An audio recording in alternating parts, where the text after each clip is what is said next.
Hey, what's happening, CSTers? Welcome to the big show here on Monday nights. FC Cincinnati over the weekend falling to Minnesota United 2-0. Better than 7-1. The last time we played in Minnesota. Progress is being made for the orange and blue. Glad you're with us here on this week's show. I'm Nick Sirbeling. Pleased to be with you on your earbuds, your headphones, wherever you might be listening to this edition of Cincinnati Soccer Talk. We appreciate you downloading this very podcast. Of course, if you want to get in touch with us and give us your feedback, and I'll tell you what, the feedback is starting to pour in. Lots of emails, some tweets, people not happy with the current state of the orange and blue after another defeat and another 0-goal effort from the offensive side of things for the orange and blue. If you always want to get in touch with us, though, you can email us feedback at cincinnati-soccertalk.com. and hit us up on Twitter as well at Cincy Soccer Talk. Coming up a little bit later on in the show, we're going to be visited by the president of Dienenstadt, Jared Handra, to talk about the Bailey being completed in the West End Stadium and the role that their organization played in preparing for that beautiful portion of the West End Stadium opening next year in 2021. Hopefully, the Bailey being filled with fans of FC Cincinnati. All right, let's welcome in my cast of characters for this week. We welcome back to the program the one and the only, even though he has an identical twin brother. His name is Brian Weigel. Brian, how are you doing, bud? It's not scientifically proven, but yeah, I guess. So, yeah, man. Glad to be back talking about a great FC Cincinnati game where we only lost by 2 in Minnesota. So things are up. Stevie Sunshine over here. But honestly, I kind of feel like Bob Uecker in Major League being like, he says, God dang it, something happens. And the guy goes, oh, you're not allowed to say GD on the air. And he goes, who gives a shit? Nobody's listening. So kind of feel like that right now. But, it is what it is in FC Cincinnati land. It is what it is. Well said, Brian. That is a great movie. I need to go back and watch that again. Top movie of mine. Let's welcome back into the show the professor, Jeff Warner. Jeff, welcome back, buddy. How are you? I'm doing well.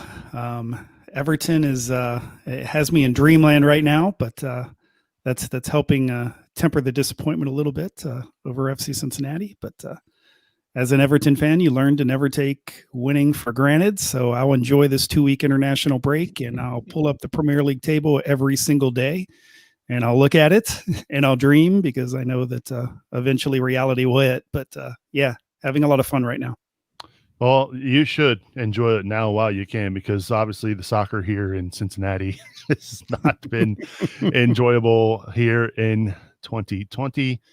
I think we would all agree that this year could just go away as quickly as it possibly could, because it's been rough in all facets of life. I'll tell you what, though, Subes. Okay, bro. There is something to be said about this year that we only have to talk, 2 weeks ago on the 23rd of September, we're like, okay, we had a win, then we had a draw, things might be going up, and then past 2 games, things have gone to hell. So we only really have like 5 more weeks to talk about polishing a turd. So versus, June, July, August, September, and October. So there's that positive little Stevie Sunshine ray of sunshine right there. Yeah, I was looking at the schedule today. The last match, we are just about a month away from the last scheduled match coming up on November 8th down in Miami. But we still got a couple of games. We've got a couple of games this week. FC Cincinnati taking on Toronto and Philadelphia. Toronto will be an opponent we haven't seen this year, so that'll be fun. We get to see no, I guess we won't see Josie out there because I'm pretty sure he's hurt once again. With that said, let's talk about 2-0 over the weekend against Minnesota United. Bri, I will start with you. Give me your best and worst from the weekend. I'm glad I wrote these down. So best of the weekend, we switched to that 4-3-3. So I'm going to say we're moving incrementally towards what we want to do. I think Mike said it on the show last week is you bring in a coach who switches up, kind of what we had built the team for, a formation, a playing style, and we're trying to still figure things out. So yes, it wasn't a great thing, but you did see some positives, some positive ball movement, some possession? Was it with purpose, without purpose? That's a discussion we can have, but at least we're kind of going towards that 4-3-3, hopefully possession and attacking based style. So felt positive there. Worst of the week, man, I'm just waiting for Alan Cruz to kick it into gear. I know there's been a lot of talk from Jaap Stam about, playing for each other and him playing for the team versus, just kind of going out and finding the game himself. So I was very disappointed that he's just not taking a better role or bigger role in getting the ball in the back of the net for the team. How about you, Jeff? Your best and worst? Well, I think my best, and it's kind of a shame to look at matches from this perspective, but when they fell behind 2-0, my first thought was, okay, now this is the part of the match that I really want to see, because I've asked Jaap Stam about it. I've asked the players about it. The response when they concede, in letting matches get away from them, changing that mentality, staying competitive, staying in the match, giving themselves a chance. And I saw them do that. Now, it's hard to look at this match and see another goalless performance and another loss and try to pull that positive out of it. And I think I was a little snarky on Twitter where I said, well, that's my positive for the match. They fell behind 2-0 and they didn't fall apart. So that's kind of the maybe the bare minimum of expectations. But there was a response there, though. There was an obvious response. The body language was good. The energy didn't fall off. They were continuing to create chances. They were continuing to play with pace. But obviously, it's still a loss. It's still a very disappointing performance. But that's my best. Is they did have the response, and that's the first match when they've been in that situation that they've reacted in that way. So, as far as my worst, I think we really need to, not that we haven't to this point, but we really need to hold Jurgen Locadia accountable for what his responsibility is. And I know that Stam's been very complimentary about his ability to continue to get himself in good positions to create scoring chances. But I think we're all a little tired of, well, I was just a hair late on that cross. I just had a poor touch there. My shot was a little off, whether it's off the post. Of course, he had one that was a fairly significant miss in this match, but they need somebody to step up in that area. And that's the guy that they've been looking toward, and everyone's been looking toward. And it's not getting done. And it's time to hold him accountable for finishing the chances that he's creating for himself. Yeah, I kind of liken what he did or what he's doing to what Clint Dempsey was doing towards the end of his time in the red, white, and blue for USA. Is he would drop significantly deep into the midfield just to get on the ball and to play it forward versus having somebody get the ball and move it toward him and let him play a ball in the final third. He's been settling. Yeah, he's been beating some guys. It's great, but he's taking the shot, from range outside the box. He's getting the ball, running 20 yards, beating a guy, and then taking probably a low XG, if you ask Ken Hedger, type of shot. So, and again, I think he needs to hit that top bin a little bit more on some of his efforts. But yeah, it's just part of it is. I'll give him credit for this. I don't see I see him getting frustrated, obviously, because anyone would in his situation. He knows that all eyes are on him, and he knows what the expectations are for him. But I don't see I see some frustration, but I don't see him kind of his body language changing a whole lot. Like he just goes back and he gets himself. And I saw him get a little, I don't know if anyone else noticed this, but I saw him get a little angry at one point in the second half, where in that anger turned into another chance for him. Mm-hmm. He's not just kind of walking around saying, well, sure, I'm done. So at least I'll give him credit for that. But that's what we would expect of someone of his pedigree, though. Yeah. So it's kind of the bare minimum expectation that we're talking about, right? So. People's favorite term to throw around to a forward who isn't scoring is lazy. And he's not lazy. He's moving. No. He's dropping deep, as I mentioned. He's trying to beat guys. And look at the last 10 minutes of the match this weekend. Even when Camo came on, There's several crosses in there, and there just wasn't the final ball to him. So I still think the quality is there. I've seen a lot of guys go, just let him go back on loan. I think we're one or two pieces away from being able to really utilize his skill set, not have to rely all on him.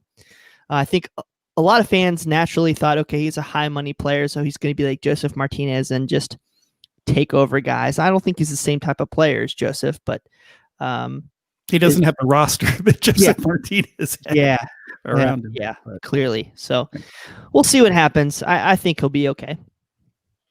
It's one of those things where, you liken it to a pitcher with the yips, right? He's got it in him. He can throw strikes, but for whatever reason up here, it's just not clicking. And he's getting in the positions to score. I think where fans are frustrated, and I'm certainly guilty of this myself, is that we look at it as, look, this team spent potentially $10 million on this forward, and you're wondering, how is our $10 million striker not out there scoring the easy goals, right? And we're talking the sitters inside the six, the free headers inside the box that end up being headed right at the keeper. Like, you're wondering, well, how is this? Is it just FC Cincinnati's bad luck? Has the player lost it? I personally don't feel like Locadia has lost it here, but at the same time, you're starting to wonder, like, that's a really big investment, gents, for somebody who's not currently able to put the ball in the back of the net. And I know it's not all on him. I know service isn't great. There's a lot of factors involved. I get that. This is a one-off year with the situation we've got with the pandemic and everything else. But I don't know. It's one of those deals where it almost feels like the minute one goes in, they're going to start just kind of falling into place in bunches. Like, he's going to start scoring in bunches. Maybe our schedule might dictate that. Down the stretch, but Pal, we've scored 8 goals this regular season, so I can't ever think that bunches and bunches. So here's what I have an issue with. And again, I said this on Twitter, tongue in cheek, but you spend so much money on a player. He's on a good salary. He's likely commanding a large transfer fee.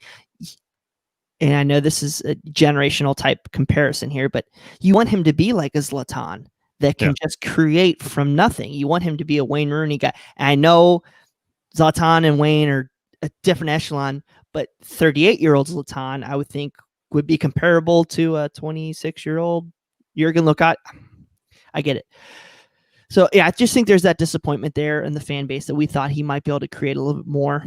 But he's always been that type of guy that likes to run off players, come off the wing, cut off the wing, have a ball played into him, run. And he loves the shot from range. He's always loved the shot from range. That was on his scouting report when he came in here. He's not going to be a back to goal guy. So different expectations. We'll see what happens. If he gets a partner, we'll see what happens when Barreal gets here on the left flank to maybe, give him some space out there. Joe Zhao's moving. I liked what I saw out of Joe Zhao this weekend, trying to get some more space here, and even Vasquez at times. So I agree with you, Nick. I think it's coming. But yeah, maybe not in bunches, right? We'll just take bunches. One a game the rest of the season. That would be a respectable goal tally in Major League Soccer. He's still doing the same, if not better, than Chicharito. He's not scoring any for the Galaxy, so right. I mean, you're still asking a guy like Frankie Amaya, who's a second-year pro. This is his first full-length season of any kind that has been in one spot. He went out loan last year, sat for quite a bit of stretches. So we're still asking that guy who's learning how to create and how to feed the ball. You still got Harris Mdunan in, who's been asked to do different things, and now we switched to a different formation. So it's always a matter of perspective, right? It's always a matter of perspective. And if you really look closely at what this club has done so far, you can see the improvements. And I might talk about this a little bit later in my final thought, but you can see the improvements compared to last year if you really look to find them. And in a lot of cases, you don't really have to look that hard. I mean, they're getting results that they did not get last year. That's a fact. We'll see. And one thing to also keep in mind here is Jurgen Locadia is not the only one not living up to DP standards, right? We're still wanting to know when Yuya Kubo is going to start producing for this team.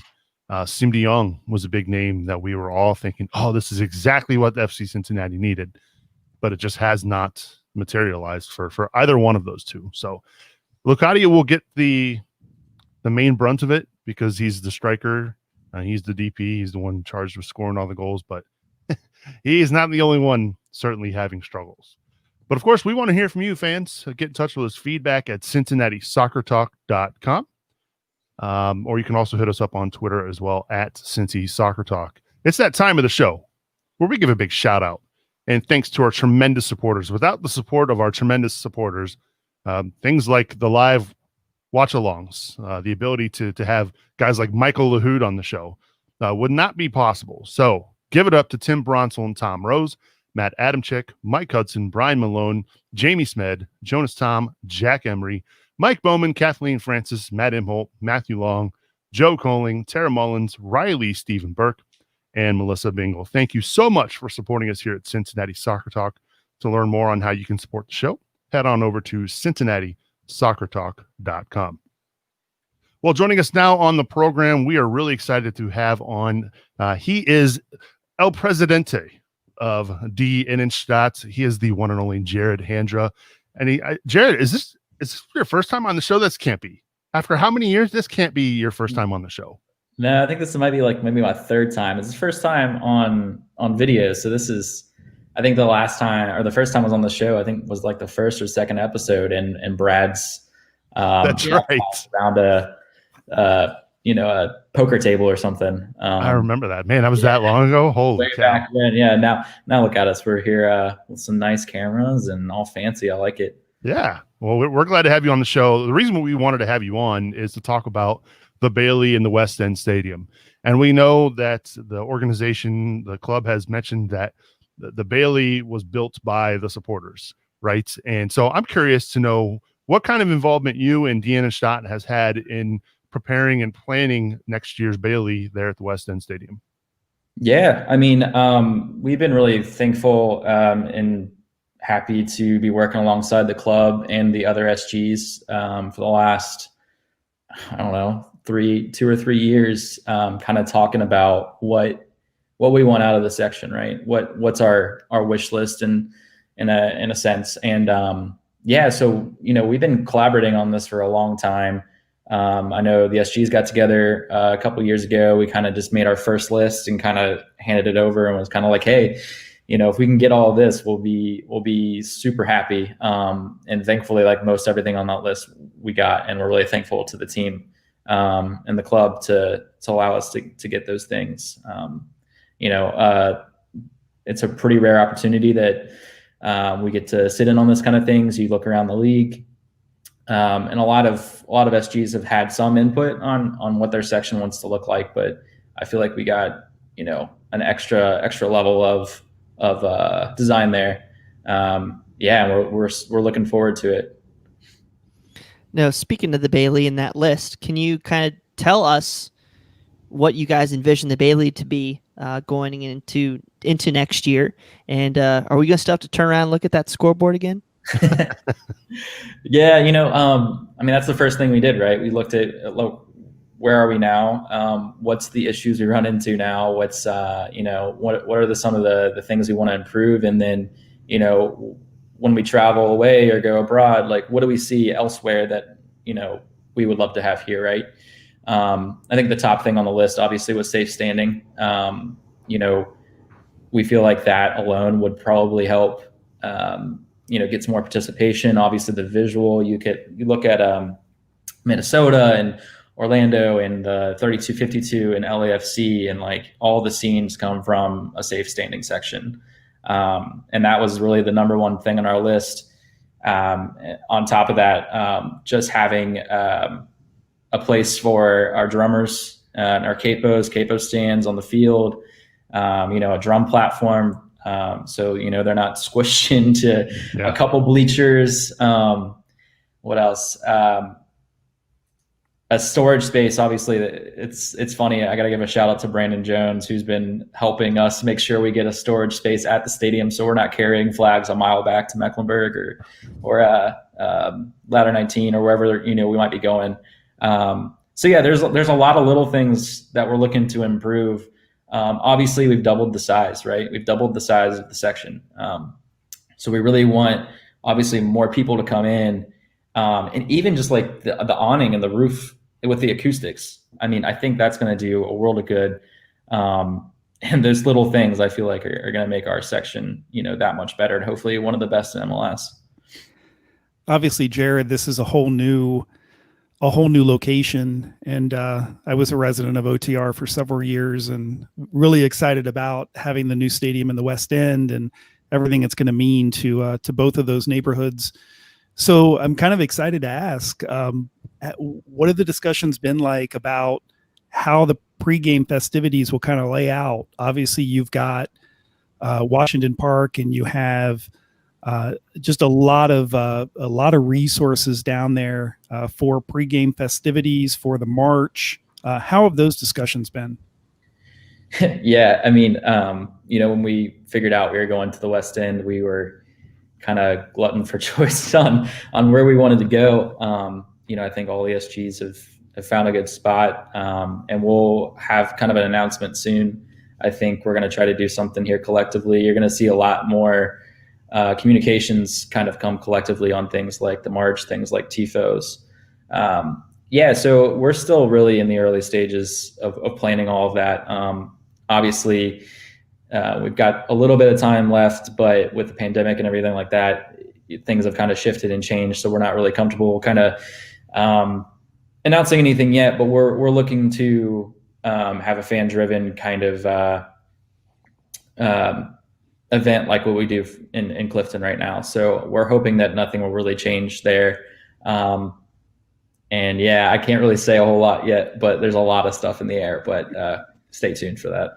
You might not be able to that makes sense. You probably won't be able to divulge a lot with this next question, but I know a few months ago when I did a story about just kind of the different bar options and the different pregame headquarters for the SGs, and I got a lot of feedback from guys at Taft Ale House and guys at Rhine House and Rheingeist and Queen City Radio. What have the conversations been like between the bar owners and the supporters groups in terms of not just luring your group there, but just about kind of how that relationship maybe will develop once the stadium opens?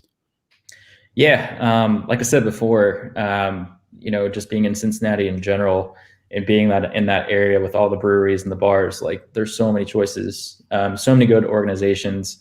And I think for each group, everyone was looking for something a little bit different, kind of like what we have now, right? Each SG has their own kind of flavor. And I think we're going to see that once information on those places come out. I think you're going to have a good mix of newer places, old places, places that may not exist yet. There's so many choices, but I have had conversations with a lot of different organizations, as you mentioned, and bars and restaurants and things like that. And everyone seems really excited and are looking for a way to kind of integrate themselves in the match day, whether that be a pregame bar, maybe that's something afterwards, maybe that's a place people can go and grab food after the game, or grab a beer and hang out in a beer garden, or what have you. There's been a lot of different kind of conversations, and everyone's kind of looking to integrate themselves. So, even from a non-SG perspective, people want to be involved, and restaurants and places want to be involved. So we're really excited, and we're obviously really lucky to have such good options around the stadium. We're hanging out with Jared Handra. He is the president of Die Innenstadt. To learn more on how you can join that supporters group, head on over to dieinnenstadt.com. We'll also have a link to that in our show notes for this week's episode. We'll make it a lot easier in case you don't know how to spell that. It's certainly not easy. Let's talk a little bit about TIFOs, Jared, because that was always a tough task to do at Nippert Stadium, right? You look around the league, in Major League Soccer, and not just Major League Soccer, but worldwide. The TIFO game is up there, and Nippert had its limitations on what you could and couldn't do. What's the difference now heading into the 2021 West End Stadium as far as TIFOs, two poles, signage that fans will notice right away? Yeah, so to go off two poles and banners and flags and stuff, that I think even with the pandemic going on and having matches at home when we're not there, the one thing that is there is the Bailey's completely decked out and our banners and our TIFOs and stuff hanging up. And I think that's going to be an interesting challenge. We're not really sure how we're going to translate that over, obviously with the section being laid out the way it is, with its, being safe standing all the way down to the field. It was one of those things that, it probably got a little sacrificed, but we're going to do exactly what we did the first time when we started doing this 5 years ago and just find any place until we get yelled at, until they tell us not to hang something up. So hopefully we can find some good places for a lot of the artwork that, all the SGs collaboratively kind of deliver. Cause I mean, some of the stuff, even this year, we've had a lot of really, really good stuff. So hopefully we find a good place for that at the stadium. But in terms of TIFOs, yeah, Nippert's always been a challenge. And if you look throughout the years, right, you can kind of see how we've scaled up dramatically over the years. And with the West End Stadium, this is a whole new level in terms of what we can actually accomplish. So there is going to be a TIFO rigging system. It'll come down from the top in front of the section. And actually it'll be a middle section and then two side sections, I think. So now we have the ability to kind of do, maybe the sides go up first, then the middle comes up, or, we have a lot more play there with how we want to deploy the TIFO. And the size, obviously we can go a lot larger than what, we're currently doing, which I know Ryan Lammy will be very happy about, because every TIFO night for the last 5 years has been, oh yeah, this is a pretty good size, but we should go bigger next time. So hopefully we'll find the good spot for him. Very good. So it's been a difficult season for FC Cincinnati, and my thought was, how are you guys engaging with supporters? And then on another note, there's always been pathways, in Europe for supporters to put those criticisms of the team, with the performance on the field, and send that criticism back to the club. Has there been ways that you guys have been working together with SGs to pass on, maybe displeasure or positive, regardless of how it is, getting back to the club and letting them know how, the passionate fans feel right now? Oh, absolutely. That's one of the things that I think we really value, is we've had a working relationship with the club since day one, essentially. It's a good collaborative, relationship. We're not obviously too close. We're very independent, but that does allow us to give them feedback when, we see in Slack, we see online that, the fans aren't happy. And I think last year we definitely gave them a lot of that. And this year too, we'll continue to do it if we continue to see the results we're seeing. I know it's a process. We all know it's a process, right?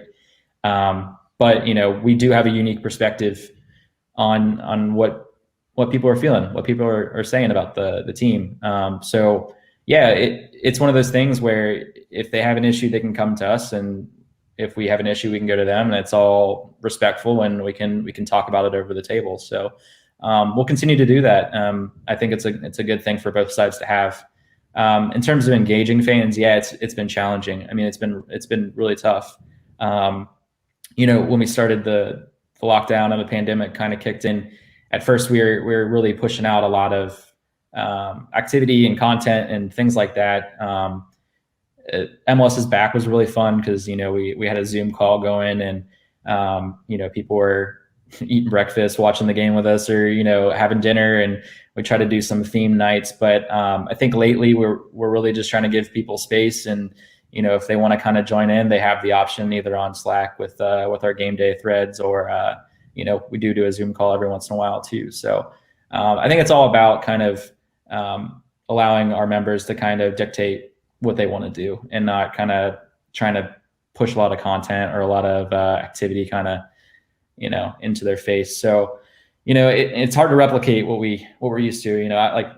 I haven't seen most of you guys since a Mecklenburg Gardens game, either this year or last year. So it's been really difficult, kind of missing people you haven't seen all year, and checking in with them and seeing how they're doing. So hopefully we can get back to that soon. But we're obviously going to wait until things are safe for everyone involved. So don't want to put anyone at risk.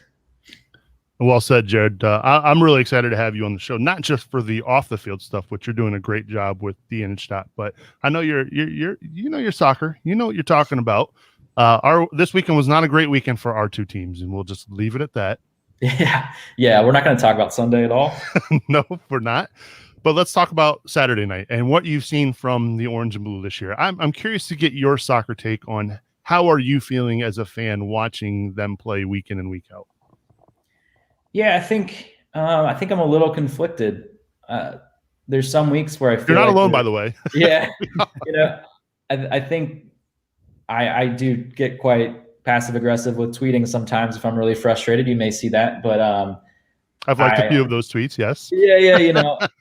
I don't know. It's some weeks that we look decent, and you see the spells of possession and spells of the game where you're like, oh wow, we're actually really dominating right now. This is what we want to see, and then it all breaks down from a misplayed pass or something. A simple touch doesn't go our way, and you kind of turn around and get frustrated. So I do like the change to the 4-3-3 this weekend. I think that's the way to go. I'm ever since Louis van Gaal took over Man United, I don't want to see a back three.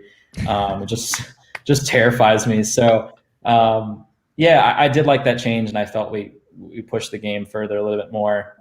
You guys were talking about Jurgen and his missed chances, and I'm kind of in that boat where he needs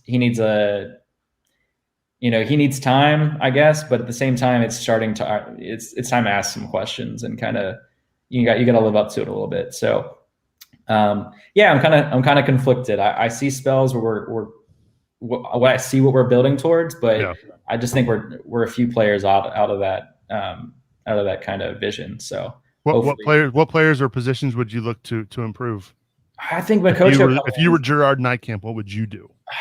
I think Makocho coming in is going to be a big help. I think we need another center back that can play comfortably with the ball at his feet. I think we needed maybe another right back and maybe another left back, depending on if Gutman's staying or not. And then I'm never going to turn down another winger. So, just all over the field, essentially. Not asking for a whole lot, 2021 rebuild from Jared Handra. There we go. Yeah. Be ready for my blog post here soon, guys. Well, fantastic. If folks want to learn more about your organization, where can they find it, and where can they follow you on all the socials? Yeah, so if you want to know about more Die Innenstadt, you can go to dieinnenstadt.com. I'm not going to spell it because I'm going to get it wrong. And you can follow us on Twitter. I'm not sure you want to follow me personally, but if you do, you can follow me at Handra, Handra JS.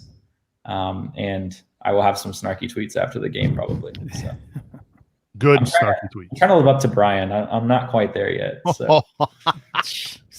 Spent so much I drink. That's fantastic. Well, Jared, it's been a lot of fun. I miss seeing you as well. It's been way too long. And I'm hoping that we can all see each other face to face here real soon. Hopefully it's before the West End Stadium, but it's starting to look like that, isn't it?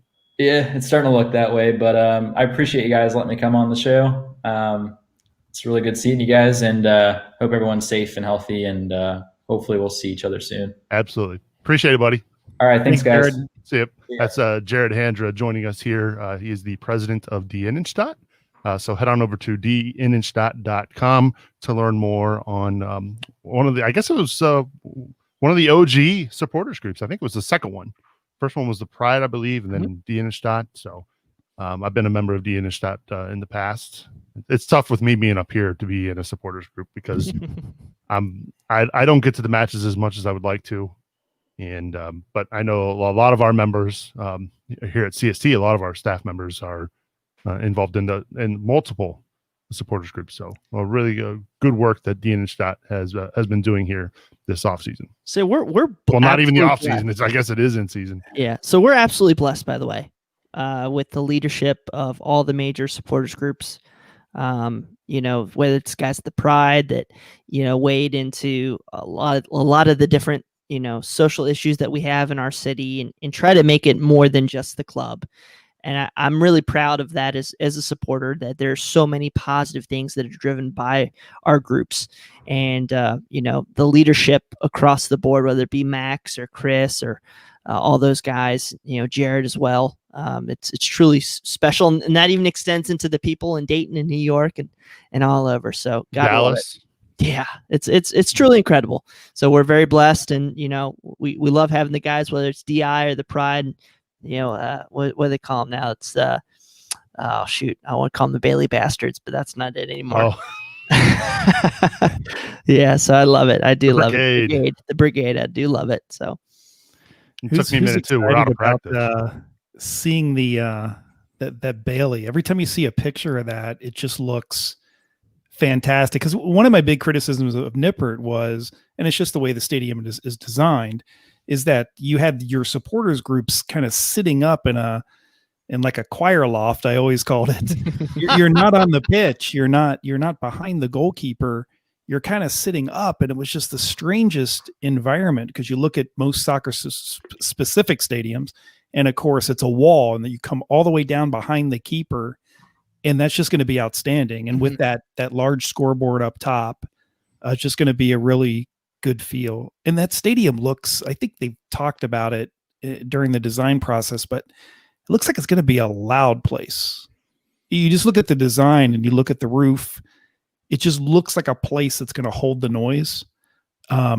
Thankfully for the residents of the West End, but I think it's going to be a loud place, and I can't wait to see that orange and blue wall, the new Bailey behind the goal. That's just going to be tremendous. I can't wait to see the first tifo that's pulled up on the pulleys, and see the, the supporters have done a great job with the tifos we've had in Nippert. I can't imagine what they're going to be able to do now with more freedom. It keeps getting, like, it's fun. It's interesting to watch it. And even now with the stadium empty, and I'm one of the few lucky souls that's been in, the ones that they've had there, they just keep getting better and better. Like everything about it is getting more and more first class. So I couldn't imagine what they're gonna deliver for those first matches in the West End. Yeah, I'm wondering how they're going to do that, because we're so used to seeing those banners and signs overhanging the Bailey behind the goal, but now with the Bailey going all the way down to the field, Brian, now they're going to have to get creative on where they hang some of those. It's going to be like Dortmund. Signs. It's going to be the yellow wall, like Dortmund, right? Yeah. It's going to be the orange and blue wall. I don't think our supporters base has ever had a problem in the creativity category. Oh, the fact that my face was on a 2-pole tells you all you need to know. Yeah, hell, the thing called the Looney Bin this week. So, hey. Oh, shoot. No, I'm excited. Can't wait to see what it's going to be. Hopefully we got a good product on the field. That's true. One thing I want to also mention too, that I'm excited about before we get back to soccer on the field, is the Bailey in the West End Stadium. I'm excited that it's going to go all the way down to the field, right? Because at Nippert, you could be sitting in the top row of the Bailey. Well, I'm sorry. There's no sitting in the Bailey. You'd be standing in the top row in the Bailey, and you can't even see the goal because of the way the stadium is designed and the field has to be positioned. So for those folks who are at the top, they're actually going to be able to see when a goal goes in. So that'll be hopefully nice. Hopefully. Got to score one to celebrate one, right, Brian? Absolutely. All right. So I guess, where do we go from here, gents? Right? We saw this weekend Kamahela Makocho making his debut. He only got 4 minutes of playing time, Brian, but what you saw, you seem to be quite excited about. I was. I mean, it was 5-6 minute sample size, but just the little things. Of course, he had a great play tracking back, but also when he moved forward into the final third, I think there's one play where he's trying to direct the guys to make the runs into the appropriate space. He was telling Locadia when to make a run. Unfortunately, he decided to pass the ball, I think, out to Jow. I want to say it was out there on the left. It might have been Garza, but he, just the fact that he was trying to tell his guys where to go, command them to do these things. The general, That's been his Good nickname. nickname. So, Yeah. yeah, so little things like that. Again, it's super small sample size, but that's something that we're badly missing. Somebody on the field to keep directing the traffic, to keep the ball moving forward. And we had several attacking chances in those last 5-6 minutes, and I got to attribute some of that to him. So very excited. Hopefully, he gets more like 20 minutes midweek, and maybe 30-minute run out there. It's all about building his fitness. He hasn't played many matches since I think February. He had 1 or 2 starts, but outside of there, he needs some time. And pace. We just need pace. And I don't want to make the comparisons, but it is because nobody wants to hear it. But when you watch Premier League in the morning and then you watch FC Cincinnati at night, and it's hard because you almost want to like reach into the TV and push the guy to move faster. Like you just want, because everything seems to be in slow motion. You're like, why is everyone's feet nailed to the turf? But that's an FCC problem, not MLS problem. Just need more pace, play faster. A lot of that comes from confidence. Some of it comes from ability, and obviously we've got guys who do not have pace. But just play faster would be nice. And Mikocho's he's going to bring that. He's going to bring the pace that this club needs. So he's not a burner, but I think what you mean is the decision Distribution. making. It's like how when he was doing those plays and telling where guys where to go, his eyes were up and he was making the call. Like, I mean, he was putting the ball where it needed to go. And he made those split second decisions a couple times. I mean, it was only 6 minutes, but having the eyes up and not having to, okay, where's the ball? Like literally, like, where's the ball at my feet? Okay, where do I need to go? Like Frankie, how many times does he look down before he makes the play? So things like that, little things I think will go a long way in making this team flow better. Yeah, play faster, not run faster. Right. Just play faster. And the ball will always move faster than the players anyway. Right. And so I agree with you. You've got to move that ball quicker. The quicker you can get the field switched from side to side, you shift their defense, and that's where you find the gaps. So I agree with the pace from a play standpoint, not sprinting speed. But we only got 4 minutes out of him over the weekend. I know he's trying to get back to some better fitness levels. Were you surprised it was only 4, Bri?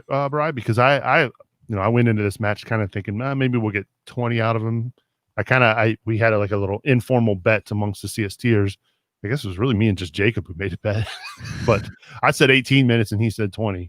We were both wrong. So treat him with kid gloves. Yeah. Just make sure he's, he gets those legs under him. The last thing we need to do is push him into a scenario where he tries to overextend himself. And then like Semdiong, he's out for 3 months. I mean, we haven't seen him barely at all. So kid gloves, then hopefully he's ready for 2021. All right. Well, 2 matches this week, Jeff. I'd imagine we're going to see him a little bit more.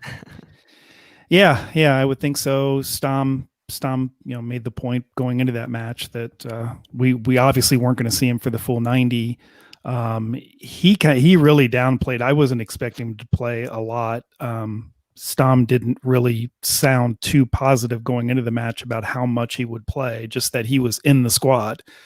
So, but I think we'll see him more and more, and with the match is coming fast and furious now. So I'm excited to see what impact he has, because everyone believes that he will have an immediate impact. So that's something to at least look forward to this week, something new and different to see what the impact's going to be, because that's what it is about for this club. It's step-by-step process, and it's match to match. So now we get to see, okay, what is this guy? How does he impact the players around him? So it'll be fun to watch. Yeah.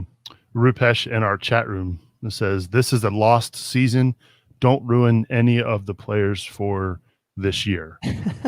Well, we do play, was it 3 of the top 4 teams in the East coming up in our next, Wednesday, Sunday, Wednesday. You got Philly, who's 4th, I think. Toronto's 2nd and Columbus is 1st, something like that. So, yeah, no rest for the weary. Well, I've been saying since the beginning of this that this is preseason for next year. It's just that's the fact. It's preseason for next year. There's a lot of evaluation of players going on. There's a lot of a new manager implementing his style, and he's also evaluating the talent that he's got. You've got Nijkamp communicating with Stom to decide, okay, well, what do we need moving forward? And it's such a one-off year. I was going to touch on this a little bit more in my final thought, but that it's really preseason for next year. This club is building for the opening of West End Stadium and the club that's going to take the field that first match next year. This is not a lost season because that's not possible. This couldn't be a lost season because this season is about development for next year, building toward next year. Fans don't want to hear that, but this is essentially, this isn't even a second year expansion club. I mean, okay, I'm good. This is almost like a first year expansion club when you really look at the situation. If that was the case, why the hell did we go to 5-3-2? And we were playing for results, weren't we? Well, I think of course you want results. Results breed confidence. You never go into a match thinking don't attempt to get a result. Don't attempt to win. But no, they're not. I mean, Stom said it. We ask him about playoffs every time we talk to him, and he's like, "Playoffs? We're not consistent enough to make the playoffs." Playoffs. You don't want the sound. I wasn't going to go there. With the, I love it though. It's so good. No, here's the thing, Jeff. Is I do agree with you that we still need to build. You know, that's this whole year, but as fans, man. This is our third year of building to something. You know, 2018, yeah, we had a great USL run, but it was about building to 2019 MLS. And then last year, we had just the absolute worst summer. And then we got Ron something here and building to 2020. And then now we're here. And then we had the exploits of the preseason, then the COVID. And now it's like, we have 3 DPs. We switched our formation. We said we were building, but then we go to this 5-3-2 to try to get results out. It's like I don't know if it's all there. I don't know if the execution. Like I swear to God, I swear we were trying to get into these playoffs. Regardless of what he says, he failed to get us to that point so far. Jaap Stam did. Is what is. That's his job to get us there. His job isn't to build 5 years down the line. That's Gerard's job. Well, his job was to stop the team from his job was to stop the team from losing. Yeah, and to get confidence. I think that's good. In to some extent, he did. But there's a difference between me saying, "Here's what the reality is," and saying, "Fans, you shouldn't be frustrated." That's two different things. You absolutely can be frustrated about the reality, but that's the reality. So choose to be frustrated or choose to accept the reality. I mean, we only are 4 points out of playoffs, right? Is it really only 4, Brian? Yeah, 7. Get on the Zoom 70. Call this week and ask, and you can ask the question because that same question gets asked to Jaap Stam every single time we get on there. Well, all things considered, you're only insert how many points you are off the playoffs. There you go. Well, I mean, we do only. And Stam comes back with the same thing. Well. We're not good enough to be in the playoffs. Yeah, he's not wrong. But crazier things have happened, right?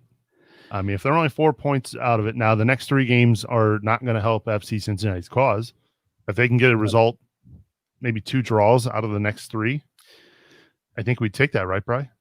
Well, I mean, if we don't get any points over the next 3, we are sitting squarely in the points per game area of last season, which is a catastrophic failure considering the value of this team. And then I look at Jaap Stam and I start to seriously doubt his managerial capabilities if we can't get any points here going forward. I mean, we got to start getting some points here, man. I know we're building towards next year, but my goodness, we got to look like we're competing. And I think we are. I think the 4-3-3 is a step in the right direction, but my goodness. What are you talking about? We were competitive over the weekend. We only lost 2-0. Jeez Louise. Well, when you talk about, was it 7-1 last year? What is it? What was the score for Man U 6-2 this weekend? Anyway, in other news surrounding FC Cincinnati. 7-2 is my favorite score. I like watching Everton. I don't know about you, but No, We're it's gonna just move on. I don't know. I kind of have a soft spot for him. I'm sorry to beat a dead horse here, but we gotta start demanding more, and I'm okay with our fans being pissed. And Yeah, I they get, should be. yeah, Absolutely. we absolutely should be pissed right now. Yeah. I mean, Yeah. you can't, within reason, you can't just be like, "Oh, fire Jeff Birding." Jeff Birding not- didn't build this roster. It's not all his fault anymore, guys. Yeah. I do think Gerard's going to get us to the promised land. Yeah, I think Nightcamp as well. I think he's definitely going to get this thing turned around. He has a track record of doing that. At clubs over in Europe. There's no reason to think that he can't get that done here. And it's going to take time, right? I mean, he was hamstrung from minute one with the poor roster choices from 2019. So, yeah, they've got a ways to go. It's kind of what Jared said, like, I want a right back. We brought in 2 right backs this year, and we still played DePlane. I'm sick and tired of seeing him on this field. I want to see Zico. Yeah. It's hard to argue with that, right? Gave away the penalty over the weekend. But yeah. We do have some news surrounding some FC Cincinnati players. We know about Pat Brennan reporting that TT, Shemislav Teton, did pick up his green card, which frees up an international roster spot, which means, well, maybe we can We go have and an get open spot. Yeah. Yeah, Barriel was using the first one time given ever. up. Wasn't Barriel using up the one given up Yes. when we lost Regaton? So, so now there's a free roster spot with the transfer window open. Maybe he goes and gets somebody. Yeah, Jack Wilshere, whatever his name is. Yeah, let's go. Oh, you Bring want him on. Jack Wilshere to come here? I don't know. I just saw that name thrown around today. That'd be Joking. kind of funny. $5 million Terminator, a year, so it's kind of like the contract, Goetze yeah. level right there. Yeah. Todd Carnes tweeted at me today. He's a fan of the show. He says Shinji Kagawa is still available. I think there was at one point a he rumor really? floating around that they were maybe looking at him. I don't know if that would. No, you happen. are right. There is. You 100% there was. Yes. So we'll see. I don't know if that's going to go down or not, but I mean, he's an attacking player with ability. We So- could always use that. As some background here, everybody, the transfer window, the registration for the MLS ends on October 29th. So again, are these things going to really matter for this year? Probably not, because they're going to come here, quarantine for 14 days, get into training. So, okay, maybe right now if they sign today, they play for the last game of the season, maybe the last 2 games. It's not going to matter a ton this year. It's all about getting them ready for next season. Yeah. I'd love to see some roster improvement. It'd be great to see more domestic players coming in as well. That will help ease some of the burden. But those are also not easy to come by these days too. So, yeah. And by the way, FC Cincinnati still has the top spot in the allocation order at the moment. So, I will say this, that it is 100% reasonable for us to demand a competitive side next year, because Minnesota had the worst roster build before us, and they were competitive year 3. They're looking pretty good in year 4. Yeah. There's no reason why we can't. We're getting Should have wanted a people off the competitive side this year, which I think in again to an extent compared to last year, we have a competitive side. well, it showed over the I mean, weekend. 0-0s. I saw people complaining about 0-0 draws, and I was thinking, and I think I tweeted this at one point after maybe the second one, that last year no one would say, oh man, I've hoping, like no one would say last year, oh darn, another 0-0 draw. You would have killed to have a 0-0 draw. Stom came in and he's basically said, and he has said it publicly, we're going to try to stop losing. That's the first step. We're just going to try to stop losing. If it's 0-0, it's 0-0. It's a point. We didn't lose. We're going to stop losing. And they've had some matches that have gotten away from them. They have the 3-0. They have the 4-0. And again, it sounds like the bare minimum expectation. But when you look at where this club was last year, it was a complete mess. And we can talk about 271 days. We've talked about that ad nauseum. But that's the reality of it. So he's coming in and he looks at this team and he looks at tape of this team last year and he looks at the results last year and he looks at his roster and he said, you know what? Here's what I'm doing. I'm not trying to get to the playoffs. I'm not trying to win the league. I'm gonna come in and I'm gonna do what nobody has done with this club yet in MLS, and I'm just gonna try to get us to get results and just stop losing. And they've been competitive comparatively. They took 7-1 to 2-0. That's a completely unfair. And I prefaced a question last week to Stom. I said, okay, I don't really want to ask this because it was one, he wasn't here last year. A lot of these players weren't here last year. And that was such an unusual circumstance with all the guys off international duty. It was the perfect storm. They were going to get blasted. So you can't really compare it. But again, this was a club that lost matches 7-1 last year. And this year they're getting results. They've halved it. Again, yeah. But like you were saying, the expectation should be competitive. That's what I said after they lost 4-0 to Columbus. I said the goal for this club, the absolute number one goal for this club is to just be a competitive MLS side. And then they started getting 0-0 draws. And I said, you know what? This guy's done it. So the theme of 21, just be competitive. Sorry, the theme of 2020 is just be competitive. And then I think next year the theme is get to the playoffs. I was going to say next year's themes just be entertaining because I'm done with these snooze fests. It's a joke. Yes, I know. I'm not joking. I want to be entertained. It's hard watching this sometimes. I agree with you, Bri. We did get this comment from YouTube tonight. Brian Giles chiming in. Nijkamp gets a pass through the winter. He's still strapped with the contracts of Duplan, Stanko, Waston, Garza. And he mentioned Stanko twice. But there's two names not coming off the books for a while. Waston and Duplan. You don't think Waston? We never did contract extension. But that was last year. Was that going into this year? No, it was last year during the season. Oh, I thought that was changed. To check that out. But we never got confirmation from the club on how long that extension was. We reached out and asked, and we did not get confirmation on how long that was extended for.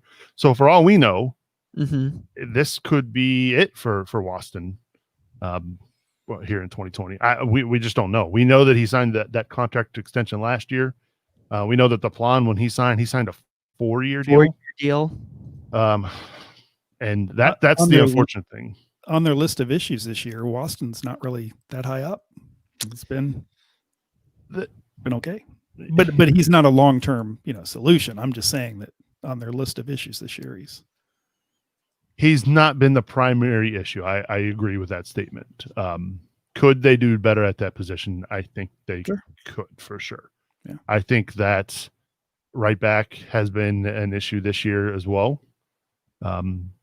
Really? Well, Duplan last year was an Iron Man, right? Like he was the guy who played more minutes than anybody last year. But we played for the most part, I thought pretty okay compared to where this team started at right back last year with Alvis Powell. But now it was like something happened and he's just having one of those years. And who knows if he can reclaim some form.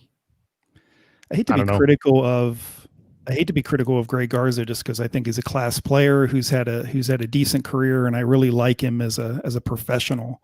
But isn't he kind of the model of kind of where this club was last year and where they are still trying to like clean up the mess from last year? Because like in the documentary, didn't they at one point it was like, oh, we got to go out and get Garza. A guy. The documentary I haven't seen yet. At the kind of the tail end of his career, he's aging. He's had the injuries. We got to get let's get Garza. Like it's because we can get him. I would have taken Garza in a second. His legs are just gone. Well, it was a gamble, right? We knew that it was a gamble because he has an injury history. If it works, you look like a genius. I mean, when you got Garza, he was only 27. Would Gerard Nijkamp last year have signed? Nijkamp. It's Nijkamp, Jeff. Sorry, Nijkamp. What were you going to ask? If there was a GM in place, would they have signed Greg Garza? Oh, Well, they traded for Or him. would somebody have but would somebody have looked at that differently than the way it was viewed at the time? I don't know if That's probably another topic. if it was my guess, and I don't know, I'm not inside, but if I had to guess, there's no way Gerard Nightcamp makes that trade last year. I think we gave up a lot to get Garza, right? let's say I don't know if there's no way. I think there's no way he would have made the Hagelin deal. But But the Hagelin deal actually, Garza was still a hot commodity. He's not expensive for a domestic, guys. He's not. yeah. It's not a bad overall. I mean, I don't know. He can still put a cross in better than Gutman right now. Yeah, but the problem is when he gets up the pitch, it's toast city. So yeah, Garza's only on $270,000, so let's not act like it's a break the bank kind of contract. No, but here. they It's gave up very affordable. They gave up some TAM and GAM, I'm sure, to get him. I'm I sure don't they know. did. Yeah. And we had the discussion before about Hagelin, but that's the Cincinnati thing, right? That's just an unfortunate thing too. Bring back the local. Got to bring back the local guy. Yeah, but when you know what we High gave school. up for him, it was way too much. Yeah. Hindsight's 2020, right, gents? Birding told me, he said, "This isn't about just bringing home a local guy, Jeff. This is because he's a quality player." And I can't argue with that. He was playing well up until he got sick. Right. Yeah. But- So Brian's got that smirk on his face. It means that must be time for us to go before something's said that shouldn't be. He's a Hot good mic, center Brian. back in a 3 Hot center back formation, but he's never been a good center back in a 2-man. And that's what we want to be. We want to be playing a back 4, not a back 3. Hey, he's a champion. All right. Before we get out of here, I just want to remind you to make sure you get subscribed to Cincinnati Soccer Talk so you don't miss a single episode of not just Cincinnati Soccer Talk, but March to Match Day. This week, Brad in Boston will be previewing the game against Toronto FC coming up a little bit later on this week. So make sure you get subscribed so you don't miss that episode of the show. And while you're at it, while you're subscribing to podcasts, make sure you head over to Apple Podcasts, Spotify, TuneIn, wherever you get your podcast, to get subscribed to Talking Tactics with Coach Brad Goff. Coach Goff, I'll tell you what, that guy has been a machine this summer, breaking it down, what's been going wrong, the few times things have gone right. He's been talking about it over on the podcast, so make sure you check that out as well. Make sure also, if you've got a few moments, head over to CincinnatiSoccerTalk.com/support. Help support the show. Any help that you can send our way certainly does go a long way, and we really do appreciate that. All right, final thoughts. Brian Weigel. Brian, as always, I appreciate you being on the show, buddy. I know you've got youngins running around. You're doing your best to keep your sanity. I don't know how you're doing it, but we appreciate you as always. I can't even believe I'm not drinking tonight. This is weird for me, not being a part of that show, drinking. No, it is what it is, guys. This year's been a challenge, and I do, I put a picture of this up earlier this week, is seeing where we were, at that first preseason scrimmage and at Xavier, yeah, and seeing where we are now. I'll take the struggles every day of the week versus being a team like Indy or St. Louis FC losing their club for a couple of years, which stinks, and I hate that. And so in a way, I'm very glad that we are able to complain about these issues. So soccer's still here, and think about that. 6 months ago, we didn't even know the season would happen. So blessed to be there. And so we'll see what happens. Hopefully we can get some dang points this week. If we can maybe, decleat Michael Bradley in the process, I'll be happy there too. Oh, good stuff. Studs Brian. up, baby. Come on, Frankie. Studs up. Appreciate you, buddy. All right, Jeff, the Professor Wallner, your final thoughts? I've kind of had a final thought in mind, but we did kind of touch on a lot of it in the back and forth there. So I'm always I'm a little conflicted, I'll admit. Been in journalism for 26 years, so I tend to watch sports in a more kind of, I don't know, analytical way. My wife and I can't watch games together because she's the emotional one and I'm not. So I can't deal with the yelling and screaming, and she can't deal with me saying, well, it's no big deal. It happened. This happened because of this reason. This happened from this, and she doesn't understand why I'm not, throwing things. So, but in this case, I'm kind of maybe trying to look at it, FC Cincinnati's situation, maybe more analytically, because it just kind of helps me. But I'm also an FC Cincinnati season ticket holder. I'm renewing my tickets for next year. I'm extremely excited about the Weston Stadium. Can't believe that I still can't believe that we have professional soccer in this city. Everything has just happened so fast that it's still exciting for me. So maybe just kind of looking at it, maybe a little bit more objectively, maybe just kind of helps me not getting frustrated. I don't know. So, but yeah, I would never tell fans you shouldn't be frustrated, because that's absolutely, you're right. And I would also never tell fans, as I've seen some on Twitter last week, suggesting that, their frustrations to the level that they're reconsidering renewing for next year. I would never tell fans how to spend their money. I made that mistake a few times years ago, and I won't do that. Tell people how to spend their hard-earned money. But I think all I'll ask is people to fans to kind of look, and Jared touched on it. I think everyone is kind of conflicted, because I think you do kind of see the glimmers of hope there with Jaap Stam and what Nijkamp is doing with building this roster, and the club at least seeming like it's kind of going in the right direction. It'd just be nice to win, right? It'd be nice to score goals and win. It would be nice for Jurgen Locadia to finish one of those crosses, or have the right touch when he needs it, and bury the ball in the back of the net when he needs it, right?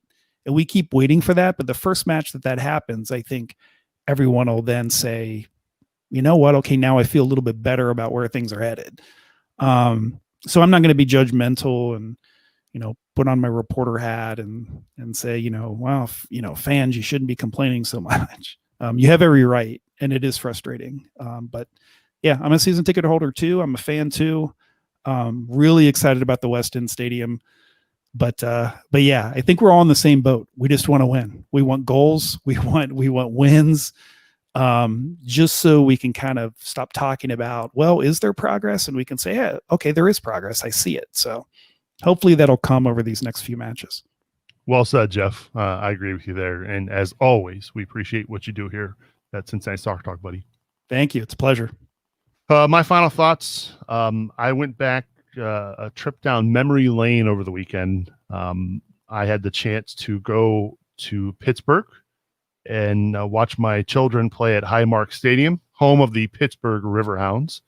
And I was brought back down memory lane because I've only been there once, and it was from the Cincinnati Soccer Talk bus trip that we planned back in 2017. Man, does that seem like a long time ago.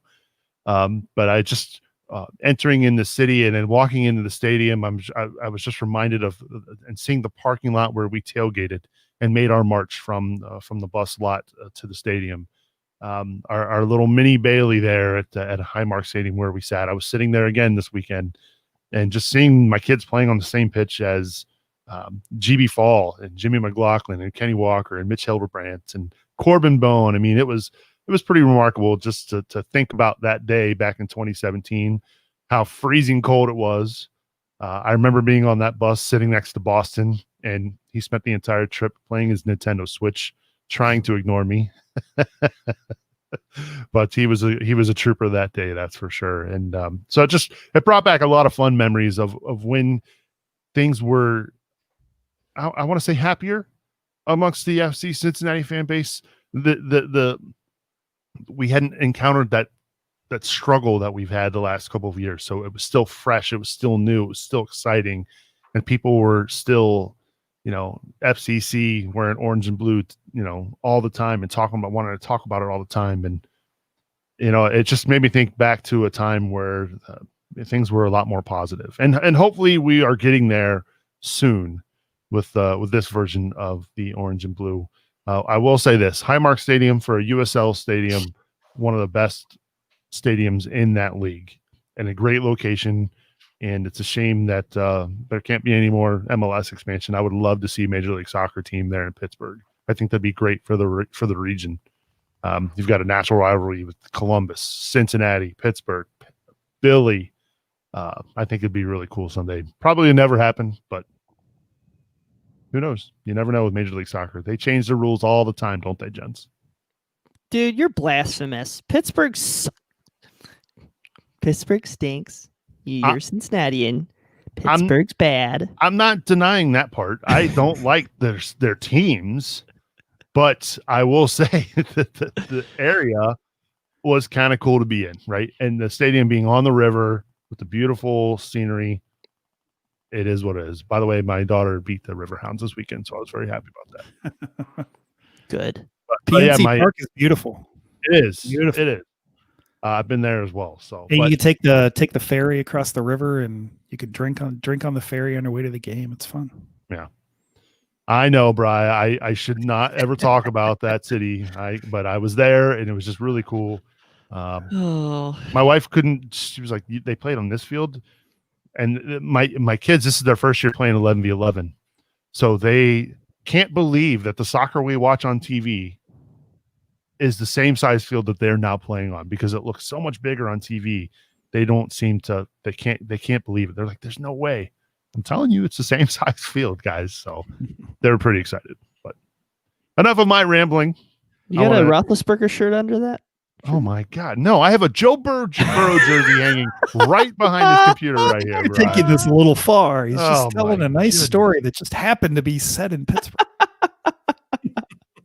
There's a lot more people thinking like me listening to this show right now. I'm not a fan of the Pittsburgh Sports. All right, it's time to get out of here. Thanks to Jared Handra from DNH for joining us as well. Thank you for listening. My thanks to Brian Weigel and Jeff Wallner. I'm Subs reminding you to watch your tackles. We'll see you all next week.